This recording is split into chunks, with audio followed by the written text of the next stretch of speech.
Hello अस्सलाम वालेकुम। कैसे हैं आप सब? उम्मीद करती हूँ बिल्कुल ठीक होंगे और अल्लाह के करम से मैं भी बिल्कुल ठीक हूँ। तो आज मैं बना रही हूँ साबित मसाले से बना हुआ गोश्त, जो बहुत टेस्टी बहुत मज़ेदार बनता है और बहुत जल्दी बन जाता है। इसमें कोई मसाला इतना ज़्यादा नहीं जाते और स्पाइसेस भी बिल्कुल कम होते हैं। तो मैंने एक पैन में तेल गर्म कर लिया था अच्छी तरह से, और इसमें मैंने 2 मीडियम साइज़ के प्याज बारीक स्लाइस किए हुए डाल दिए हैं। और इसे हम बिल्कुल गोल्डन ब्राउन नहीं करेंगे, हल्का सा नमाएंगे और फ्राई नहीं करना हमें प्याज को, हल्का सा नमा लेंगे ताकि इसका कच्चापन की जो स्मेल होती है वो ख़त्म हो जाए। देखिए इसे सारे प्याज खोल लेंगे और इसे नमा लेंगे इस तरीके से। प्याज हल्की सी नम गई है तो इस स्टेज पे हम इसमें साबित गरम मसाला डालेंगे, जिसमें एक बड़ी इलायची है, 2 से 3 अदद लौंग है और एक दालचीनी की पीस है 2 इंच का, और 15 से 20 दाने काली मिर्च के हैं और 3 सब्ज़ इलायची है, और टेस्ट के अकॉर्डिंग नमक है और ज़ीरा, साबित ज़ीरा। तो नमक के अलावा सारे मसाले मैं इसमें शामिल कर दूंगी और मसालों को हल्का सा रोस्ट करेंगे ताकि ये ऑयल के अंदर मसाले भी हल्के से रोस्ट हो जाए, उनकी खुशबू निकल आए। साबित गरम मसाले की हमने पाउडर नहीं डाला, गरम मसाले का साबित गरम मसाला डाला है। हमने इस रेसिपी में कोई भी पाउडर फॉर्म के जो मसाले होते हैं वो शामिल नहीं किया। लाल मिर्च, हल्दी पाउडर, धनिया पाउडर कुछ शामिल नहीं किया इसके अंदर, सिर्फ ये साबित मसाले जाएंगे। इस तरीके से इसे हल्का सा करकरा लेंगे, फ्राई कर लेंगे ताकि अच्छी सी खुशबू निकल आए मसालों की। और फिर हम इसके अंदर जो हमने नमक बचा लिया था नमक डाल देंगे। उसको नमक इसलिए डाला था, नमक जाते ही प्याज पानी छोड़ देती है और हमारे साबित गरम मसाले जो डाले हैं वो फ्राई नहीं हो सकेंगे, वो पानी प्याज छोड़ देगी।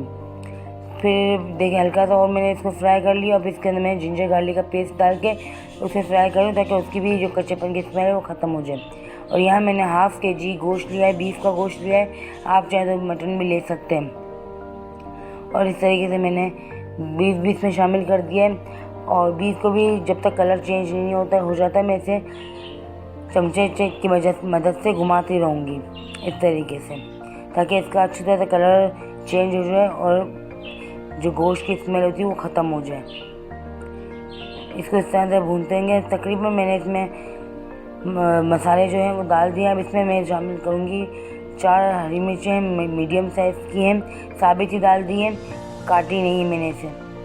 साबित हरी मिर्ची डालने के बाद मैं इसमें 1 चम्मच बड़ा वाला दही का डालूँगी। दही ऑप्शनल है, अगर आपको इस स्टेज पे डालें तो अभी डाल दें, अगर आपको एंड में डालें तो एंड में डालें। मैंने इस स्टेज पे ऐसे डाली ताकि वरना फिर दही का दाना जो नज़र आता है, इसलिए मैंने शुरू में ही दही शामिल कर दिए। तो इस तरीके से दही और हरी मिर्च सब डाल के हमारे सारे मसाले अब जा चुके हैं। अब इसमें हम पानी शामिल करके 1 गिलास मैंने पानी डाला है और फिर पानी डालकर इसे मैं गोश्त गलने तक के लिए ढक दूँगी। देखिए हमारा गोश्त 30 से 35 मिनट में गल गया है, क्योंकि मैंने छोटी बोटी करी थी गोश्त की। तो 30 से 35 मिनट में गोश्त गल गया है और देखिए ये शक्ल है गोश्त की। अब इसके अंदर जो प्याज और हरी मिर्च नज़र आ रही है वो हमें इसे देखिए गोश्त गल चुका है मेरा।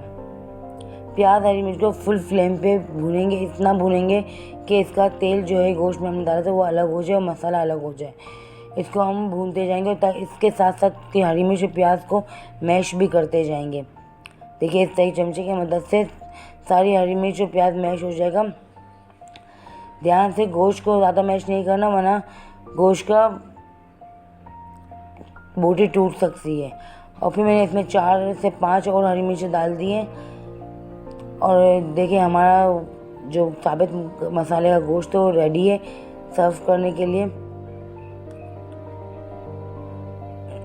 अब हम इसे सर्व कर लेंगे। बहुत इजी है, बहुत जल्दी बन जाता है। जब समझ में नहीं आता कि क्या पकाएं तो ये रेसिपी इतनी इजी है कि झटपट बन जाती है। इसमें इतना ज़्यादा टाइम नहीं लगता है। देखिए इसका कलर भी कितना खूबसूरत आया है। सिर्फ इसमें जो गरम मसाले गए हैं साबित वही गए, इसके अलावा और कोई मसाला इसमें नहीं गया है। अगर आपको मेरी रेसिपी अच्छी लगी है तो मेरे चैनल को सब्सक्राइब कर दीजिएगा और मेरी वीडियो को लाइक करिएगा, कमेंट करके बताइएगा कैसी लगी आपको रेसिपी, और मुझे अपनी दुआ में याद रखिएगा। अल्लाह हाफ़िज़।